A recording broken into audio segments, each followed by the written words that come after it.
Сәлеметсіздер ме достар? Арнама қош келдіңіздер. Бүгін біз ағылшын тіліндегі дауысты дыбыстардың оқылу ережесін жалғастыратын боламыз. Өткен жолы біраз дауысты дыбыстармен танысқан едік. Ал бүгін қалған дауысты дыбыстарды түсіндіретін боламын. Бірінші бізде I әріпі. I дауысты әріп. Бірінші типте ашық буын болып оқылады алфавиттегідей. For example, like сөздің соңындағы I әрпі оқылмайды ашық буында. Bike, time, mine жабық буында I әрпі I деп оқылады. For example, big, kid, kiss, rich. Енді келесі типте I әрпіне R әрпі жалғану арқылы жасалады. Ол деп созылып оқылады. Bird, girl, first, shirt. I әрпіне R, I немесе I, A, R жалғанса, ол қалай оқылады екен?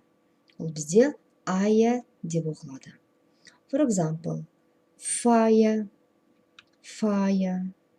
tired, tire, liar. Енді I әрпіне I жалғанса, I, яғни ол I деген дыбысты береді. For example, pie, die, flies. Ағылшынша велосипед bike деп оқылады. Bike. Уақыт time. Батпырауық kite. Арық адам thin. Қыз бала girl деп оқылады. For example, мен шаршап тұрмын. Ағылшын тілінде I'm tired деп айтылады. Бәліш pie, яғни I әрпі қосылып тұр. Pie деп оқылады. Құс bird. Келесі дауысты дыбыс бізде U әрпі. U әрпі бірінші типте алфавиттегідей, яғни ашық буында U деп оқылады. For example, tune, cube, use, future. Жабық буында A болады. Fun, club, drum, nut. U әрпіне R әрпі жалғану арқылы жасалады. Деп оқылады. Hurt, turn, serve, burn. Яғни мына жердегі екі нүкте созылып оқылуды білдіреді. Келесі типте UR әрпіне сөзіне, яғни әрпіне дауысты әріп жалғанса, ол бізде UE деп оқылады. For example, pure, cure, secure. Енді ашық буын мен жабық буынға сөздер оқып шығайық.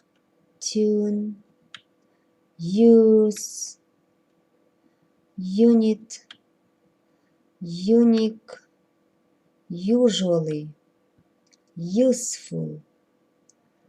A дыбысына сөздер. Fun, club, dust, nut, under, uncle. Қол шатыр ағылшын тілінде қалай айтылады? Umbrella. Форма uniform. Жаңғақ Not. Медбике. Nurse. Келесі дауысты дыбыс бізде Y. Y әрпі дауысты дыбысқа да, дауыссыз дыбысқа да жатады. Ашық буында бірінші типте I деп оқылады. My, fly, dry, cry, deny. Екінші типте жабық буында I деп оқылады. Gym, system, myth. Егер Y әрпі дауысты дыбыстың алдында келсе, ол Y деп оқылады. Y. Yes, yesterday, yet, year. Ал егер дауыссыз дыбыстың алдында I және I деп оқылады. My, deny, try, yummy, daddy, happy, fly, hobby. Яғни дауыссыз дыбыстың алдында I болып оқылып тұр. Year, for example, year, жыл деген сөз, иә. Бақытты, happy. Сары түс, yellow, yellow. Жылау, cry, cry. Бүгінгі сабақ түсінікті болды деп ойлаймын. Каналыма тіркеліп кетуді ұмытпаңыздар.